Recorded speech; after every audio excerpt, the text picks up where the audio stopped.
Magandang umaga po sa inyong lahat. First of all, I want to honor everyone for going here even if kakaiba yung panahon lately. Actually, kanina kinabahan nga ako kasi baka meron akong makasalubong na baha. Pero so far, praise the Lord, wala na naman po. Ayan.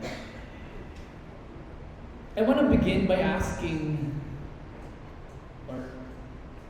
a very, very simple question. If you are given another chance to start again sa church, how would you do it this time? Perhaps there are some here like me. This is your fourth or fifth community, and you have experienced already different kinds of ups and downs, and you became wise also because of that. Or maybe this is the first time that you've been part of any church, and you're wondering, how do we really begin? How do we start? What does it mean to have a fresh start? And if anything, if we could dream again, if we could hope again, what kind of church do we long to be?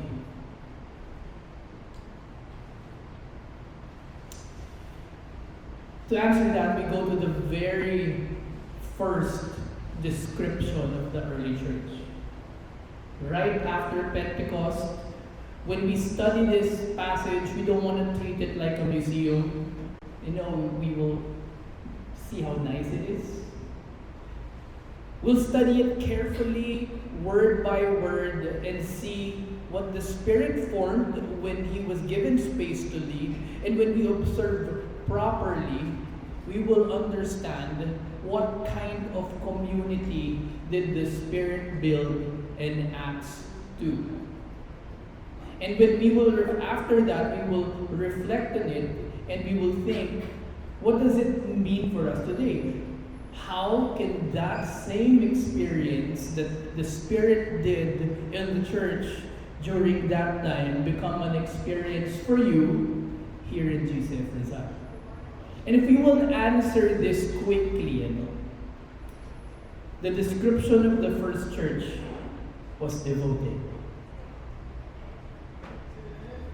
But to expound what that means, hiniwalay ko po into 4 questions. First, why were they so devoted? Second, how did their devotion show in daily life? Third, what made their community so compelling? And lastly, ano po yung resulta ng devotion nila? So let's begin with the first question. Why were they so devoted? Nakilala ba kayong tao na dati walang pakialam sa kalinisan ng bahay nila? Pero nung nagkaroon ng anak, biglang naging OC? Kilala ko tong taong to Pero nung may anak na, biglang ang linis-linis sa lahat, sobrang alaga, from bawal may sapatos dito bigla, to air purifiers, laging aalkoholan ka bago ka humawak doon sa anak niya. Alam niyo bakit? Kasi nagbago yung priorities. May anak na siya. Hindi dahil sa may rules na siya na sinusunod, hindi dahil may bago pero dahil may bago ng laman yung puso niya. Mahal ko yung anak ko. Ganun yung early church Yung devotion nila sa prayer, sa word, sa fellowship, hindi dahil may nag-utos, It wasn't legalism, it was love, because the gospel gave them new life, the Spirit gave them new desires. If you will see that in context in Acts 2 verse 41, yung ending ng sermon natin last week, they were saved and baptized. Sabi ni Luke, they devoted themselves not out of pressure, but because of what was happening. So those who received this word, ito yung nauna bago sa binasa natin, were baptized and they were added that day about 3,000 souls. Ang result, they devoted themselves. Nakita nila kung anong ginawa ng Spirit. Hindi to abstraction sa kanila. Hindi to inutos lang. Hindi to something lang na parang kailangang i-memorize sa loob. Nakita nila kung ano ang ginagawa ng Spirit, kaya natural, they would devote themselves to something and they would want to be part of something na ganito ka-miraculous. Question: has the gospel transformed me enough to reorder my priorities? Nagkaroon yung ganong experience, yung bigla ka nagkaanak, tapos nagbagong lahat. Has the gospel been like that? Is your relationship helping both of you sa relationship mo? Maybe you're engaged or you're a young couple. Has the relationship been helping you fall deeper in love with Christ or quietly drifting you away from Him? For married young families, do your kids see that Jesus is the center of your home? Or accessory lang siya kapag Sunday? Para sa mga professionals, are you building your career around Christ or trying to fit Christ around your career? For those who have been there and done that, the leaders, the seniors, now that you have more time and wisdom, how are you helping others know Christ more deeply? Deep devotion doesn't start with rules. It starts with that rebirth, an unexplainable thing that happens in your heart, that may bago mong pag-ibig, that it should permeate. But to some of us, siguro, nangyari na to for quite a long time, hindi mo na maalala kung gaano ka ka-in love kay Lord dati.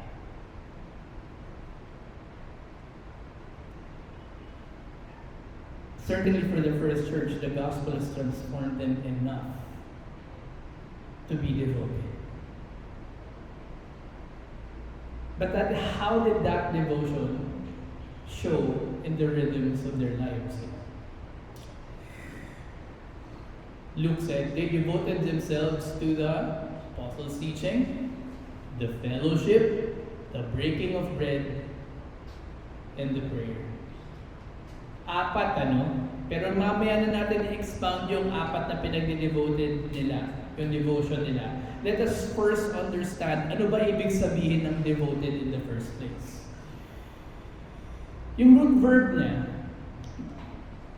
niya, nilagyan ng prefix. Ano ba yung Tagalog ng prefix? Unlapi. Sino nagtuturo ng bata ngayon? Nandun na po kami. Unlapi, gitlapi, panlapi, morphoponemiko, mga ganyan. Meron palang morphoponemiko, Tagalog ng phonetics.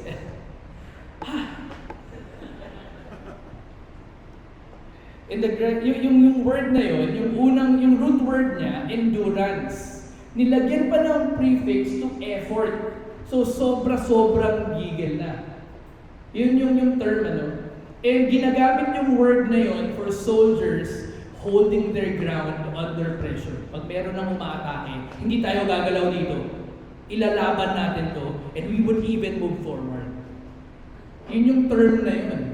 That is metaphorically used kapag servants need to be available for their master. Be a soldier, push through. Parang sa mga nagtatrabaho dito ng todo, nagpapakamartir ka, nilalaban mo. Parang ganun. And even it's used in law, legal parties saying present in court, hindi tayo titigil, we will fight through this until matapos tong kasong to. And even in royalties nung time nila na nag-aaral, it describes students diligently attending their studies. Hindi tumitigil mag-aaral. No wonder there are different words in the Bible of the same word, pero ginawan ng ibang English translation. Like yung kay Paul, it's about persistent, gamit sa Luke, devoted. The word is translated in English sa Romans, persistently, sa Colossians, steadfastly, and again in Ephesians, perseverance. But all the same word, to further let you understand what it means. And ang mas maganda pa is how the Jews use the word. Yung counterpart niya is yung pagiging persistent ng lupa na kahit na gaano kagulo ng mundo, tumutubo pa rin yung crops. nilalaban ng lupa yung paglabas ng, fertile yung word, yung paglabas ng tree doon sa land. Ano? And that's what it means to be devoted. Like a soldier holding ground, a student immersed in study, a soil that will produce crops no matter what. It describes the spirit-empowered devotion of believers to cling on to teaching, fellowship, breaking of bread, and word. Now, I had to make a decision. Do I expound all these words? Or do I pick one over the other? I have to prioritize. And one of the four demands to be explained further because yung tatlo, very self-explanatory na. Of course, we can always become deeper in understanding it. Teaching, basically learning from the word. Breaking of bread is eating, but of course, it may mean more than that. And prayers, talking to God corporately and personally, as the Jewish did during that time. But I want to focus on the word fellowship, o koinonia, what they would say. Ano ba yung ibig sabihin ng fellowship? Now, Luke expounded it in the passage. You would see here, the meaning is that they were together and had all things in common. They were selling their possessions, belongings, and distributing proceeds to all. Day by day, together, and then, kasama ng eating, kasama ng understanding the word, they received food, they were together. Pero yung fellowship kasi, it doesn't capture the word more. Dahil ang daming meaning ng fellowship ngayon pwedeng worship service, pwedeng ano. Pero mas maiintindihan natin siya bilang Pilipino kapag na-gets mo yung term na bayanihan. It's the traditional Filipino practice that neighbors are compelled to hold or help each other move houses. Metaphorically, literally also, carrying your load together. Yung willingness to share time, energy, and effort for the good of another without expecting payment. Connected rin siya dun sa idea nating Pilipino ng pakikisama at damayan. Meron tayong deep social harmony and mutual aid kapag merong problema o damay. Pakiramdam natin, meron tayong moral obligation to help someone in our circle. Food man yan, cash, presents, or even the idea of salo-salo. Lahat ng pamilya may salo-salong rhythms. Lahat ng barangay may salo-salo fiesta. Lahat ng ating event may pagkain, Because hospitality that sees food para sa lahat is what salo-salo is. Luke was telling Theophilus that this new community formed by the Spirit didn't just preach love. Koinonia means it is practiced in these ways.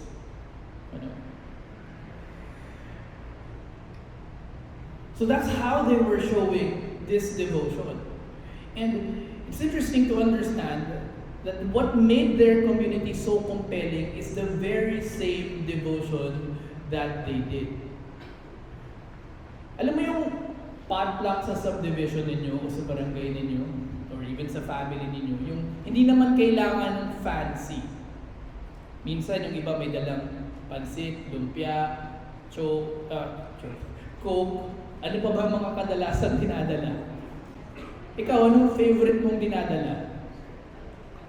Baka ikaw yung kung ano man yung favorite mo, Ako, ang favorite ko, kung hindi donut, yung madaling bilhin, magluluto ako ng steak, ganyan.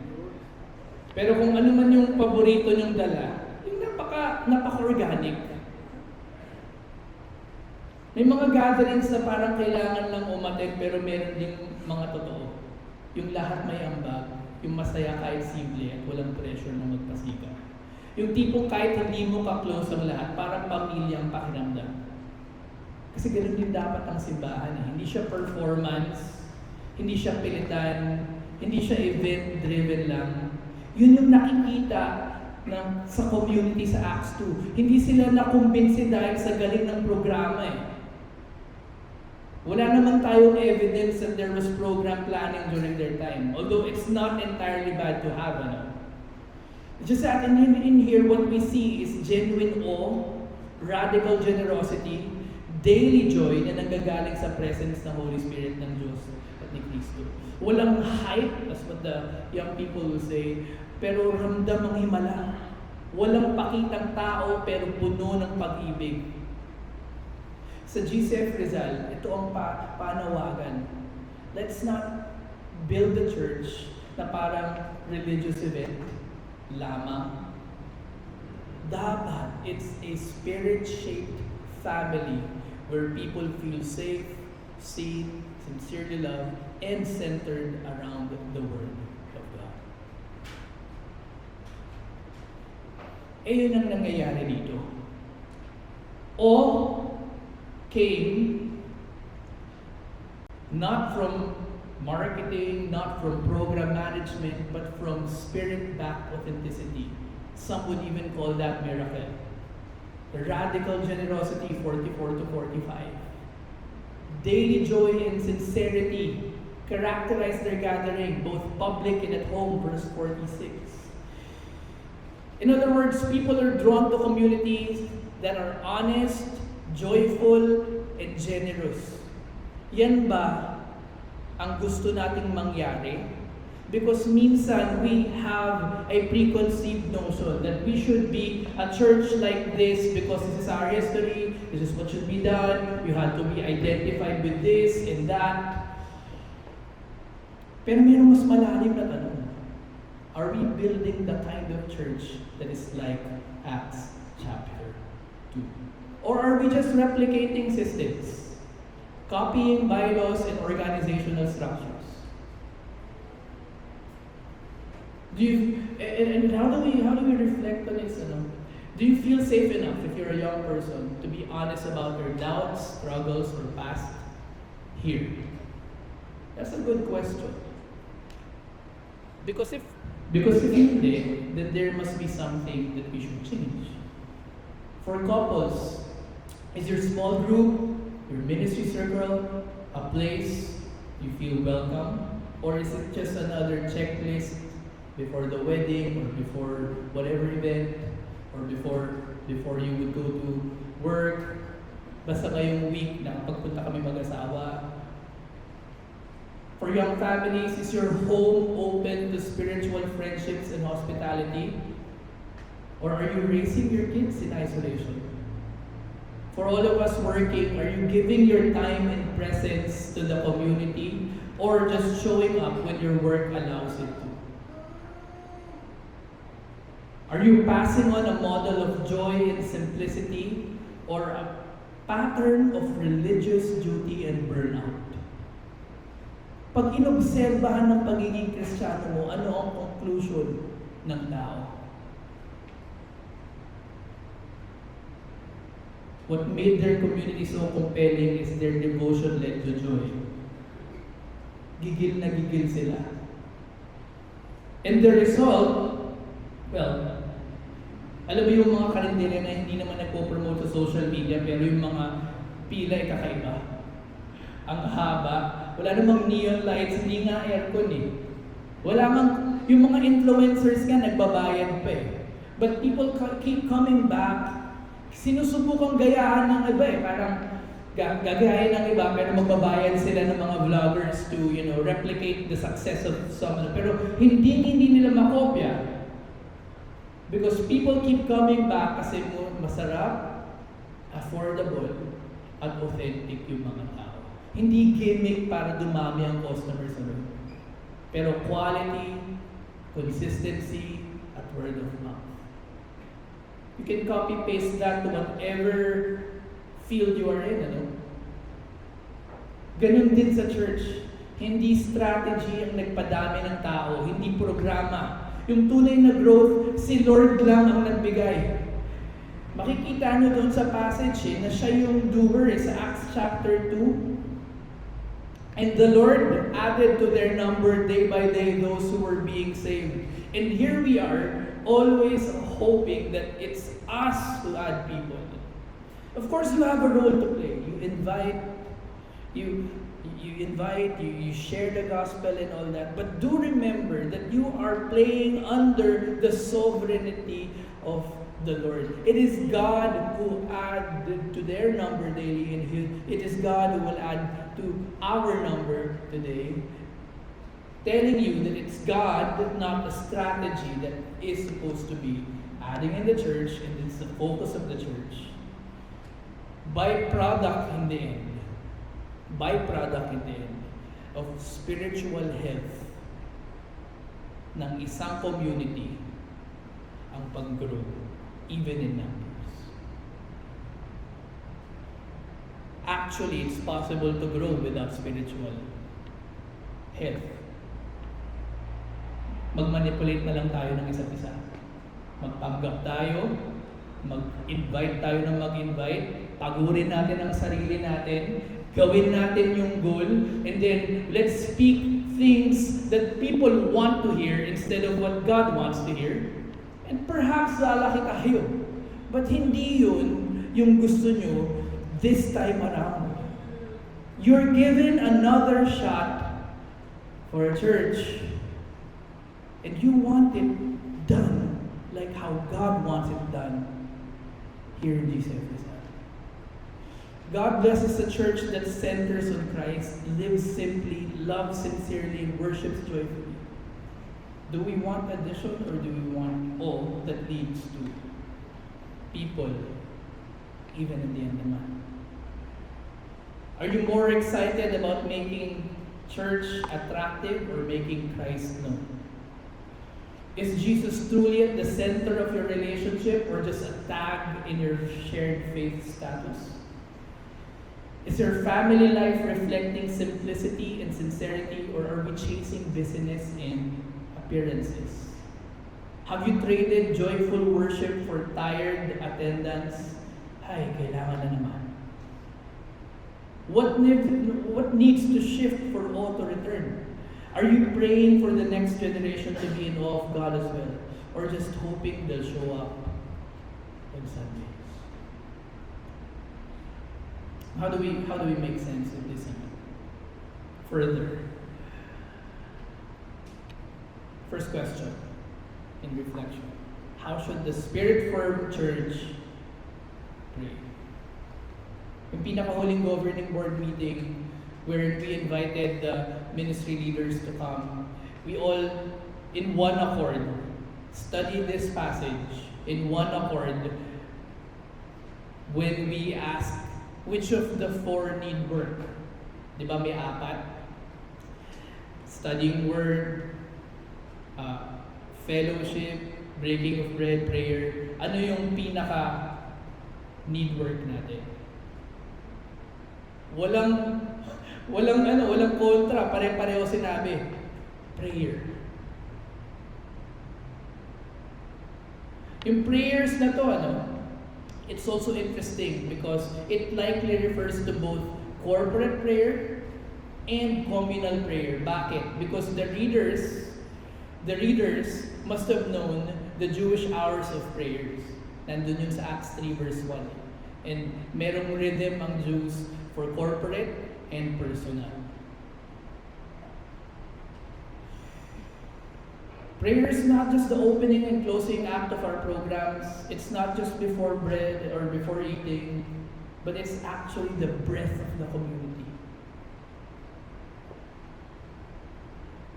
And even as we think about how to become a church, are we seeking God together in the process? So this week, I encourage you as a family, and in the small groups you are part of, to be intentional in prayers.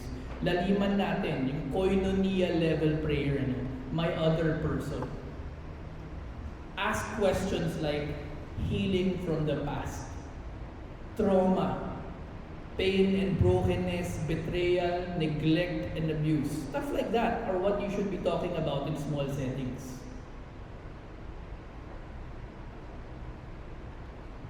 Is that a conversation happening in your small group? Perhaps it is a reminder today that that should be a conversation that should happen from this week onwards. Maybe in the bigger group setting, hindi kaya, but in a coffee setting with someone this week, most probably kaya. Which leads to the next, how does true fellowship look like in a Filipino context? Why do I say Filipino context? Kasi napaka-natural sa atin Pagkatapos nga natin mag-worship service, may pagkain hindi ba? But you have to understand that the generosity, the other person of this passage, it's not manipulated. Which we Filipinos tend to do, utang na loob. But it's voluntary.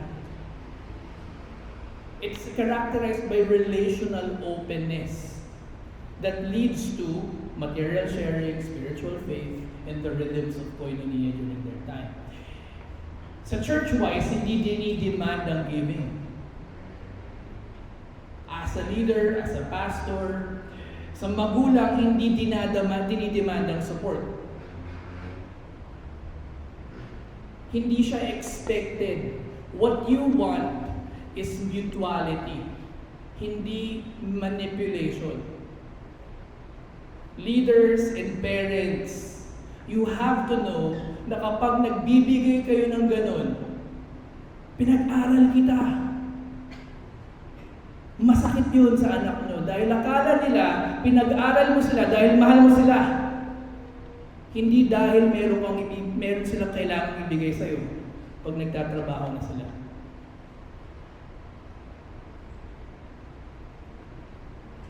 Besides, responsibilidad mo yun bilang magulang. At actually, the responsibilidad mo nga magbigay ng inheritance in Scripture.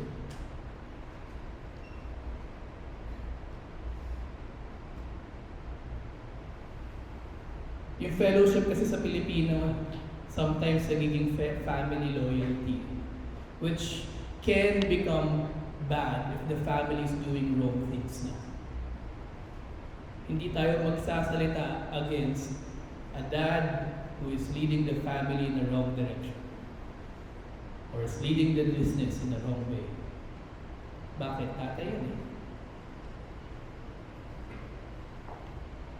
True fellowship must be centered in truth.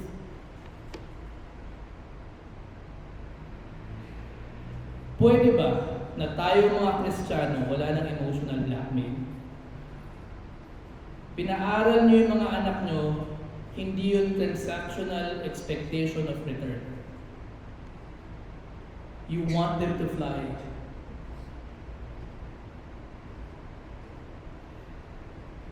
And mga anak, ang mga magulang nyo, alagaan nyo not because it's a guilt-driven obligation. Not because mga Pilipino aalagaan kasi dapat ang magulang. Let it be a spirit-led generosity. And here's the thing. If hindi ka spirit-filled, hindi lalabas ang spirit-led generosity. If hindi mo pakiramdam tulungan yung magulang mo, most probably hindi kayo okay rin nila. And sometimes hindi naman siya often financial lang In everything Ang dami actually. Presence mo nga napaka-importante na sa magulang. Pagmanyuhin mo, samahan mo. Pero one red flag sa puso mo is bakit ayokong makasama tong taong to. That's a clue na parang hindi kayo okay rin ng Panginoon. Because again, the the fellowship happened here as a result of the Holy Spirit being so powerful in the midst of the church. Thus, pag tinanggal mo yun, magiging going through the motion lang tayo lahat. In a church context, in a family context, and even in a personal. Speaking of growing in your faith, how can we be devoted to Scripture beyond Sunday?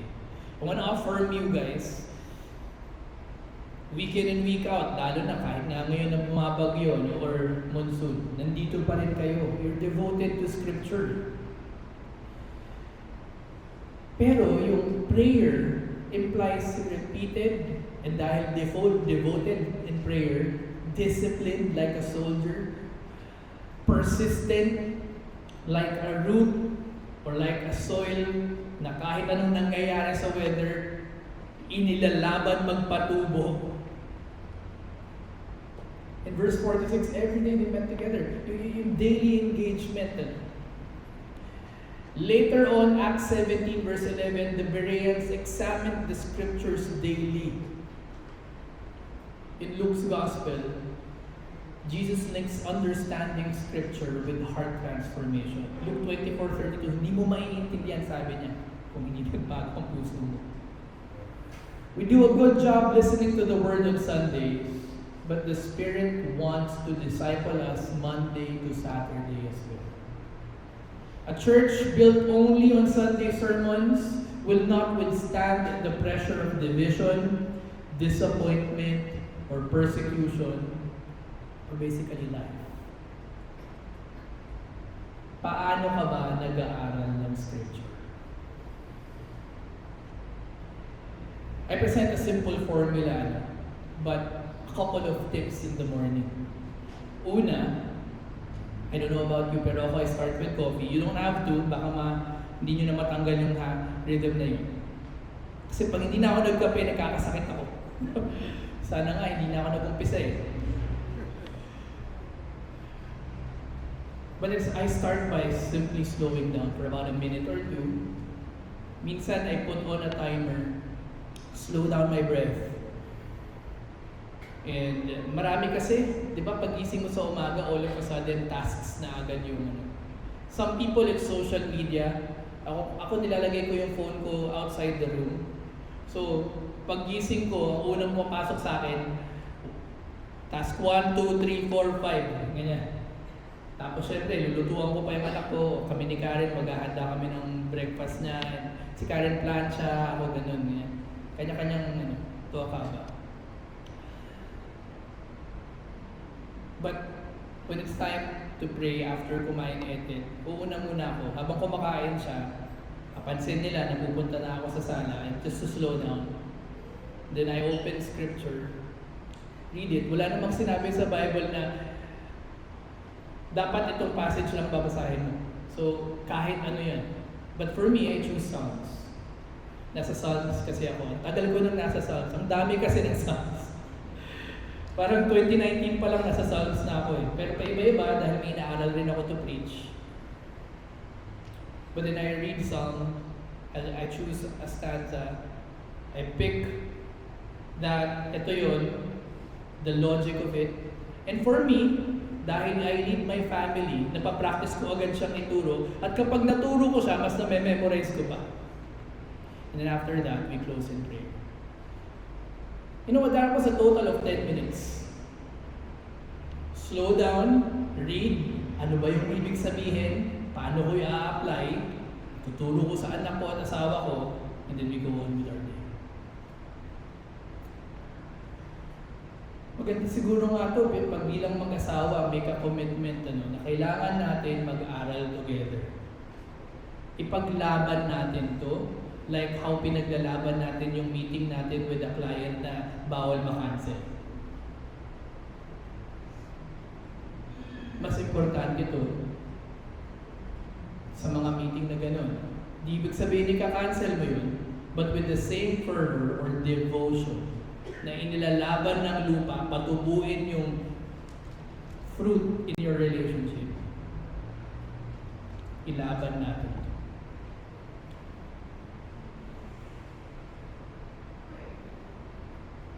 But this passage becomes so deep kapag nakita mo siya in light of the gospel. Kasi we live in a world that's fake. All relationships na hindi malalim, often may duda tayo parang transactional. Pakiramdam natin at work, sometimes even in extended family, and sometimes for others, even in families. Pakiramdam mo parang people wear masks. We scroll through highlight reels, online videos after videos, but deep down, parang lahat fake. And yun exactly is what the church should be not. The church is God's love in the flesh. Minsan, hindi mo maintindihan kung anong ibig sabihin that God provides until a church mate or a family member ginamit ni Lord to provide for you. Minsan, hindi mo maintindihan anong ibig sabihin ng grace ng Panginoon at mercy ng Panginoon up until a certain church mate, a certain family member, a spouse, forgives you for something that you may not be able to forgive another person about. A family where you don't have to pretend, where love isn't earned, and where you're never truly alone. And you know what? This community, hindi siya ma-manufacture lang ng kung ano-ano. It demands that it starts with Christ. The reason the early church loved like that, shared like that, prayed like that, is because they met a Savior that Peter preached that led to the Holy Spirit grabbing their hearts so deep that it led to the devotion that they had on authentic relationships. Nilagay sila ni Lord in a new family with a new passion. Parang nanay at tatay na biglang nagkaanak na dati wala namang pakialam sa mundo, biglang naguhugas na ng kamay. And I haven't met an individual that says, I do not want an authentic community. I haven't met an individual that says, I do not want to heal. I haven't met an individual that says, I want everything in my life to be fake. I want fake relationships. I want people to talk behind my back. I want everything to be visceral. And yet one of the effects of Jesus Christ coming into one's life, John wrote what Christ said. John said, but to all who did receive him, who believe in his name, he gave the right to become children of God. Pag tinanggap mo si Christ, parte ka ng pamilya niya. That's what's on offer today. Of course, forgiveness when you accept Christ. Of course, heaven. Of course, kingdom come. Of course, salvation. Of course, sanctification. God will bring you from where you are to where you want to be if you accept Jesus Christ. But also, you can experience a kind of community that heals and the kind of community that you want to be in. The church is one of the gifts of someone who has Jesus Christ in their lives. Now, you might be wondering, there are people here burned by the church. Nasaktan na with religion, nasaktan na with division. But you know, why are they still here? Because at the end of the day, the church is God's blessing to them still. And because they accepted Christ in their lives, they continue to realize that they cannot move forward in life without a spiritual community that they can help but also could help them. Design ng Panginoon ang Christian walk mo to not be alone. And if you want to have that kind of community as well, atop of all the other benefits, it started for me. Started for most people who have accepted Christ. No. For all people, it started when they accepted Jesus Christ as their Lord and Savior. And for me, it was a simple prayer. I told Jesus Christ, Lord, I have sinned, I've done wrong things, but I don't want that anymore. I want to accept you as my Lord and Savior. And if you haven't made that decision yet, today's the time. Today's the time for you to accept Jesus Christ. Before I pray, let me just close. There is hope after hurt. We said earlier that we've been through some heartbreak, you and I, both in our families and in our church, or in God's church. But Acts 2 shows us that the Spirit does His best work after the breaking. Si Peter, last week, di ba, wasak. Yung apostles, wasak. But the Spirit came. The Spirit didn't come to preserve the temple system. He came to form something new, and He's still doing it here. All I'm saying is your longing, your hope after hurt, it's not in vain. That longing is God-given, it's biblical.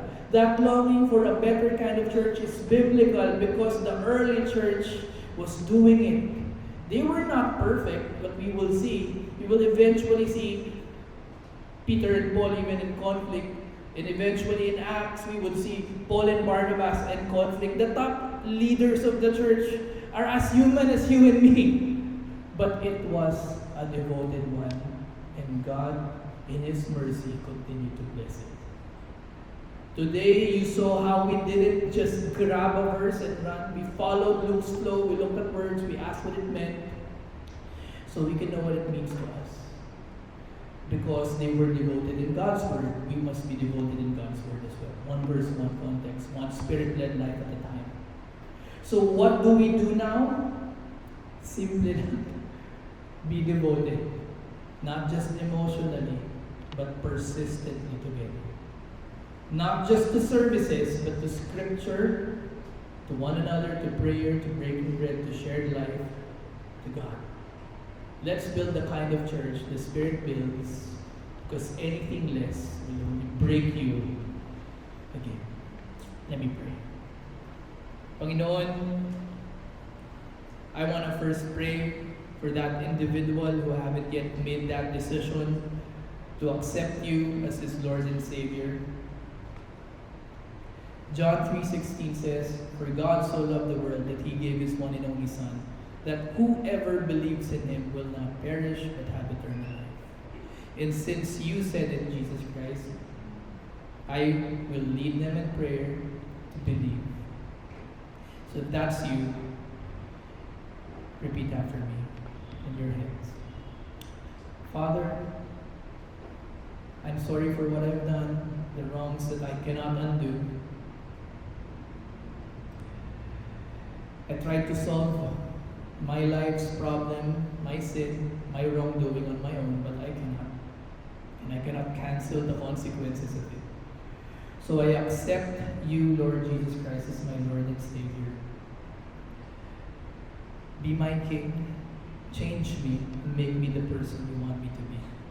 I am so eager to understand what it means like to be part of the church, a community of imperfect people led by a perfect God. And for everyone, Lord, thank you. Thank you that you did not stop us from hoping again, continuing to hold fast and devoted to gathering as a community, to fellowship, koinonia, to breaking of bread, to prayer, and to the Word. Hindi namin may pagyayabang na sariling gigil namin yun. Because if left to ourselves, we must have walked out already. But dahil napaka-persistent ng Holy Spirit sa buhay namin, mo, Panginoon, hindi mo kami pinakawalan. And here we are still, after all the battles we have faced, gathering as a community, devoted in fellowship and prayer in the Word. I pray that you would continue to nourish this devotion, We honor you, Lord, and may you bless us now as we spend time with our groups, as we converse over this passage. We honor you in Jesus' name. Amen.